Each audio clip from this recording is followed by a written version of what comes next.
దేవునికి స్తోత్రము కలుగును గాక. యోహాను సువార్త 15వ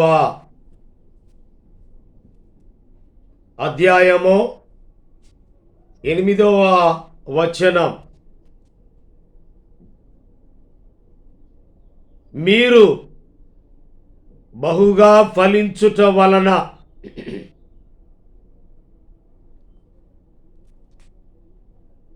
పదిహేనవ అధ్యాయము 2వ వచనములో ఫలించు ప్రతి తీగ మరి ఎక్కువగా దాన్ని బహుగా ఫలించుట అంటారు. ప్రతి తీగ మరి ఎక్కువగా ఫలింపవలెనని పనికిరాని తీగలు తీసివేస్తే బహుగా ఫలించటం జరుగుతుంది.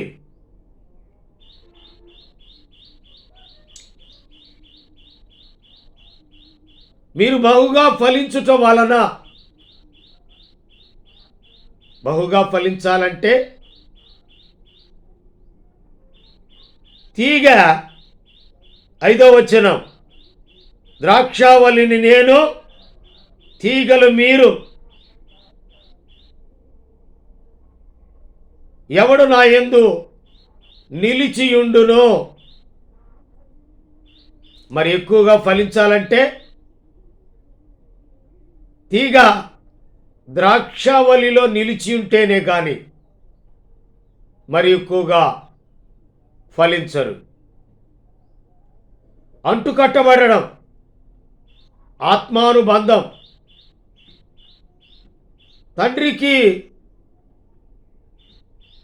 కుమారుడు, జ్ఞానం గల కుమారుడు తన తండ్రిని సంతోషపరచును. బుద్ధి లేని కుమారుడు తల్లికి దుఃఖం పుట్టించును.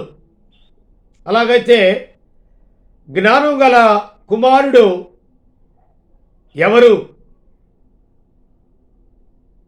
పాత నిబంధనలో చూచినట్లయితే జ్ఞానం గల కుమారుడు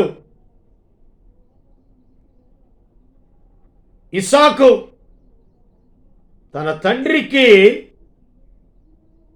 అంటుకట్టబడ్డాడు. తండ్రితో కుమారుడు అంటుకట్టబడ్డాడు. కనుకనే ఇస్సాకు ప్రాణమునైనా ఇవ్వడానికి వెనుదీయలేదు. కనుకనే తండ్రి సంతోషం కుమారుని బట్టి. అలాగైతే కుమారుడు ఇస్సాకును బట్టి తండ్రికి బహు సంతోషం. రెండవ వ్యక్తి ఒక విచిత్రమైన నిలువుటంగి కుట్టించి మరి యోసేపుకి యాకోబు సంతోషిస్తూ ఉన్నాడు. యాకోబు కుమారుడు 11వ కుమారుడు యోసేపుకి విచిత్రమైన నిలువుటంగి కుట్టించాడు. ఆయన కలలు కంటున్నాడు. కలల గురించి కూడా చెప్తామన్నాడు. అంటే ఈర్ష్య అన్నమాట. అన్నలకి లేదా యోసేపును బట్టి అన్నలకు ఈర్ష్య, ఇస్సాకును బట్టి తండ్రికి సంతోషం, యోసేపును బట్టి యాకోబుకు సంతోషం.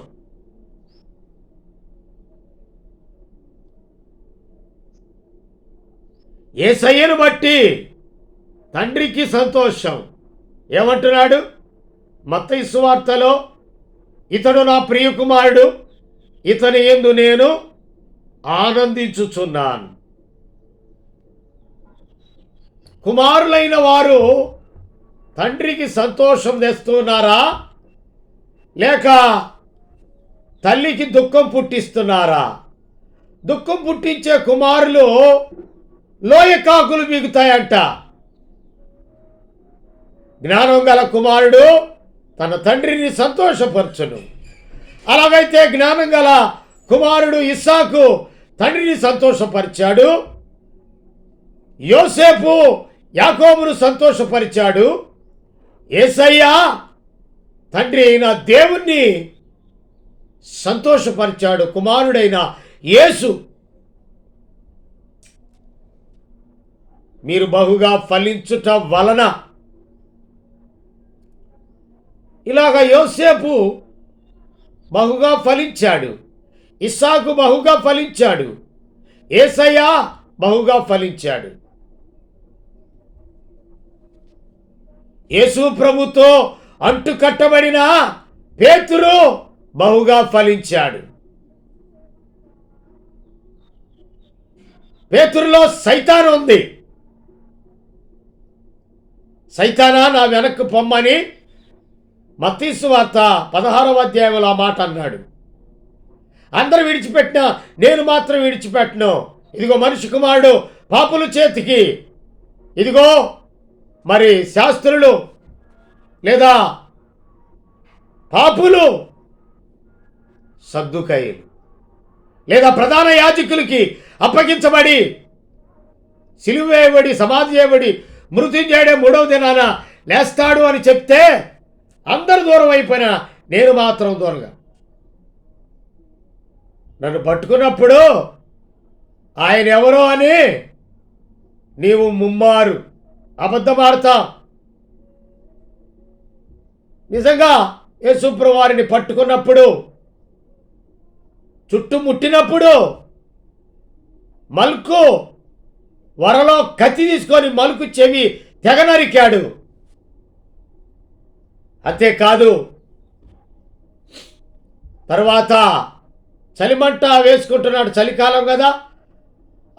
ఆ పిల్ల ఒక పిల్ల అన్నది, నువ్వు వారిలో ఒకడవు కదా. అమ్మో ఆయన ఎవరు నాకు తెలీదు, ఒట్టు పెట్టుకుంటున్నాడు. పనికిరాని తీగలు ఫలించే ప్రతి తీగ పనికిరాని తీగలు తీసివేస్తే బహుగా ఫలిస్తాడు, మరి ఎక్కువగా ఫలిస్తాడు. నిజమే, పేతురు పనికిరాని మాటలు 3 మాటలు మాట్లాడాడు. 3 మాటలు అబద్ధం.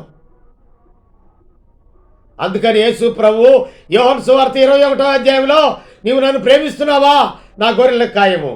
నీవు నన్ను ప్రేమించుతున్నావా, నా గొర్రెలను నీవు మేపుము, నా గొర్రెలను కాయము 3 సార్లు చెప్పాడు.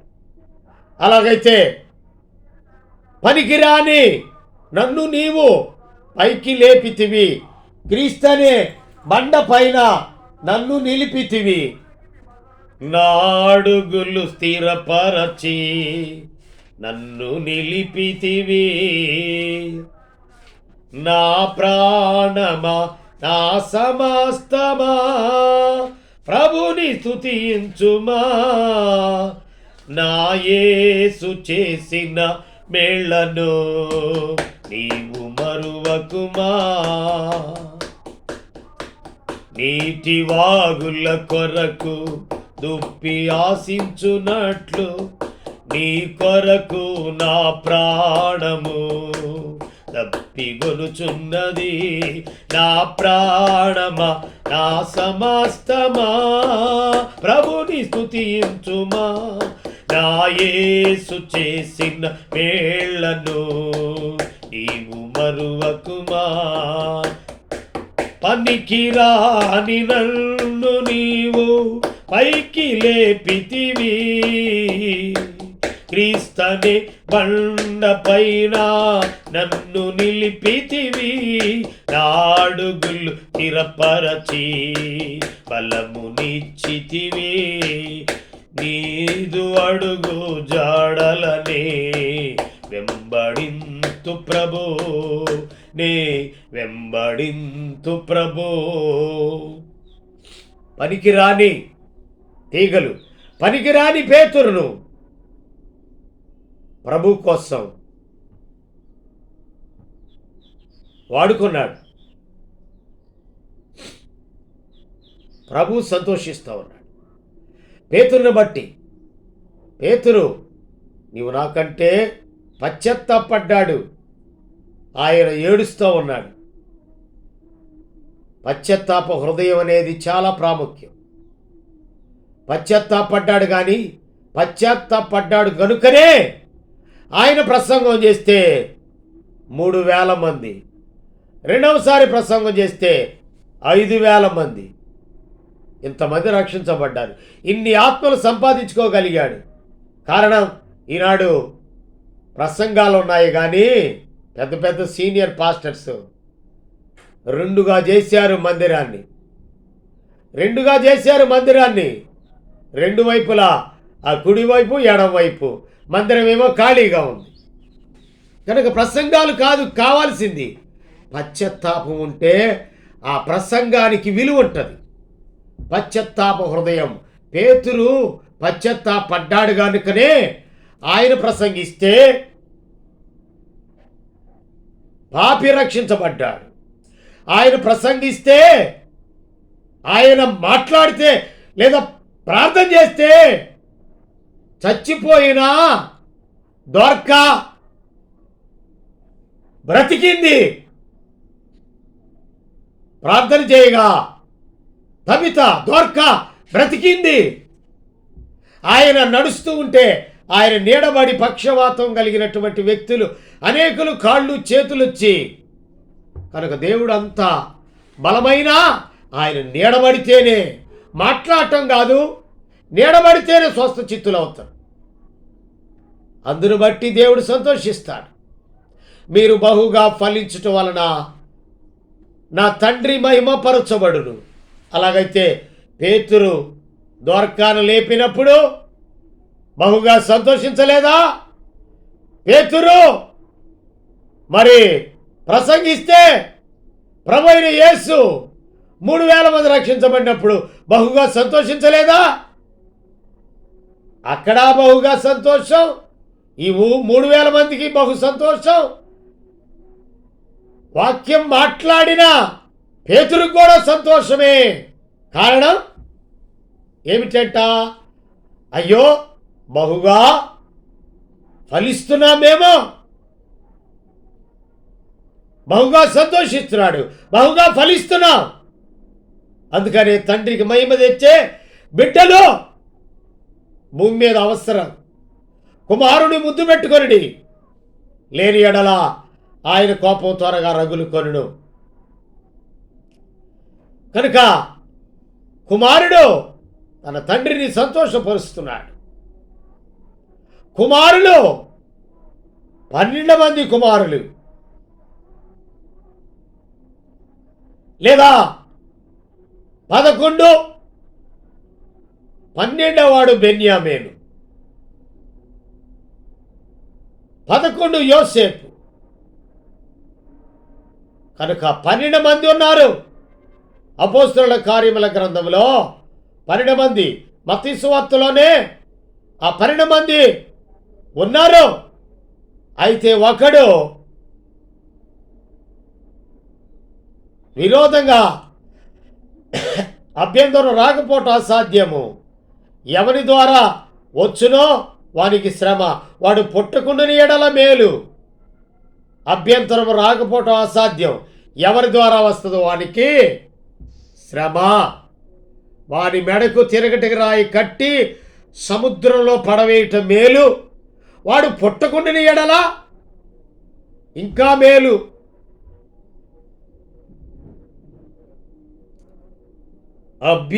అభ్యంతరపరచేటి కన్ను కలిగి అగ్నిలో మండేటి కన్నా ఆ కన్నే లేకుండుట మేలు. నాకు నిన్ను చూసే కన్నీ యేసయ్యా, కన్నలేని కనులేలనయ్యా, వినలేని చెవులేలనయ్యా. నాకు నిన్ను చూడ మనసాయనయ్యా యేసయ్యా, కన్నలేని కనులేలనయ్యా. 12 మందిలో ఒకడు తప్పిపోయాడు. వాడు దాను. దారిలో సర్పంగాను, త్రోవలో కట్లపాముగాను ఉన్నాడు. వాడే దాను. దారిలో సర్పంగాను, త్రోవలో కట్లపాముగాను. అంటే ఎక్కేవాడిని కాటేస్తాడు. దాను ఇదిగో ఎత్తబడతాడు శిలువ మీదకి. ఎవరి ద్వారా అంటే ఇస్కరియోతు యోధా 30 వెండి నాణాలకి యేసు ప్రభు వారిని అమ్ముకున్నాడు. వాడికి కమ్ముకుంది. నీ ధనం ఎక్కడుండునో నీ మనసు అక్కడ ఉండును. ధనమేరా అన్నిటికీ మూలం. వాడి మనసు ధనం మీద ఉంది కనుక, వాడి మనసు ధనం మీద ఉంది కాబట్టి వాడు ధనం మీదే. జనం మీద ఏలుబడి చేయువాడు యేసు ప్రభు. జనానికి యేసు ప్రభు, ధనానికి ఇస్కరియోతు యోధా. అందుకనే 30 వెండి నాణాలకి అప్పగించుకున్నాడు. వాడి కమ్ముకుంది. వాడి ధనం ఎక్కడుందో వాడి మనసు అక్కడ ఉంది. వాడి కమ్ముకుంది కనుకనే 30 వెండి నాణాలకి అమ్మాడు. వాడు ఉరి పెట్టుకొని చచ్చాడు. దాను చరిత్ర కూడా చెరపకరా చెడేవు అన్నట్టు విరోధమైన ఆయుధం వర్ధిల్లదు. ఎవరినైతే ఎక్కే వాళ్ళని పడగొడుతున్నాడో వాడు పడిపోయే సమయం రానై ఉంటుంది. ఆల్రెడీ వచ్చింది. యేసయ్యను 30 వెండి నాణాలకు అప్పగించిన బహుప్రజానికం రావడానికి యేసు ప్రభు సిలువ వేయబడాలా, శ్రమనందాలా, చనిపోవాలా, సమాధి చేయబడాలా, మృత్యుంజయుడే 3వ దినాన లేవాలి. పరిశుద్ధాత్ముని ద్వారా 3000 మంది, 5000 మంది చచ్చిపోయిన ద్వారక బ్రతికింది. అంటే కారణం బహుగా ఈ సంవత్సరం నిన్నటి దినం 1వ తారీఖునే బహుగా ఫలించుట వలన. ఈ సంవత్సరానికి మొదటి వాక్యం బహుగా ఫలించుట. నిన్నటి దినమే ఆ వాక్యం మాట్లాడాను. దేవుడు నాకు ఇచ్చిన మాట బహుగా ఫలింపు. అయితే బహుగా ఫలించాలంటే ఏం చేయాలి? యేసు ప్రభువా నేను పాపిని, నన్ను క్షమించు అంటే పనికిరాని తీగలు తీసేస్తే బహుగా మరి ఎక్కువగా ఫలిస్తాడు. తీగలు అట్లానే ఉన్నాయి అనుకో, ఆ కలుపు మొక్కలు, ఆ యొక్క గచ్చపొదలు, ఆ ముళ్ళు, ఆ రాళ్ళు ఉన్నాయనుకో అది ఫలించదు. కారణం ఏంటి? రాళ్ళు, ముళ్ళు, మరి రాళ్ళు, ముళ్ళు, ఇంకా గచ్చపొదలు, ఇంకా ఆ పిచ్చి మొక్కలు ఈ ఉన్నాయి. అవి అంటే ఏంటో తెలుసా? అబద్ధము, అపహాస్యము, లేదా ఈర్ష్య, అసూయ, కపటం. ఈ తీసేసుకుంటే మరి ఎక్కువగా ఫలిస్తారు. ఈ ఉన్నాయనుకో ఫలించడం కాదు కదా, పనికిరాని తీగలు వేసి అగ్నిలో వేసి కాల్చేస్తాడు. ఇస్కరియోతు యోధా అలా వేరైపోయాడు. దాను అలా వేరైపోయాడు. నీవు వేరుగా ఉండి, నాకు వేరుగా ఉండి మీరేమీ చేయలేరు. తీగ ద్రాక్షావళిలో నిలిచింటి అనే కానీ అది మరి ఎక్కువగా బహుగా ఫలిస్తుంది. ఫలించినప్పుడు తండ్రికి మహిమ, నీవు నాకు శిష్యుడవవుతా. యేసు ప్రభువు వారికి ప్రథమ శిష్యుడు పేతురు. పేతురు ద్వారా 3000 మంది, 5000 మంది రక్షించుకున్నాడు. పరిశుద్ధాత్మ దేవుడు. ప్రేమ కలిగిన ప్రియమైన పరలోకమందున్న తండ్రి, నీకు వందనాలు చెల్లిస్తూ ఉన్నాను. బహుగా ఫలించాలి అంటే పనికిరాని తీగలు, మరి ఎక్కువగా ఫలించాలంటే పనికిరాని తీగలు తీసేయాల. ద్రాక్షవల్లిలో తీగ ఉంటేనే తండ్రికి తనయుడుగా ఇస్సాకు, తండ్రికి తనయుడుగా యాకోబు, తండ్రికి తనయుడుగా యేసు ప్రభు, తండ్రి యొక్క కుమారుడికి పరిశుద్ధాత్మ నామంలో సంతోషపరిచారు కుమారులు.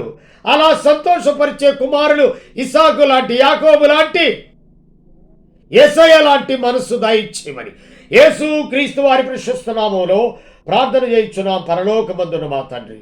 ఆమేన్. తండ్రి, కుమార, పరిశుద్ధాత్మ త్రియేక దేవుని దీవెన సదాకాలం తోడై ఉండి నడిపించునుగాక. ఆమేన్. God bless you.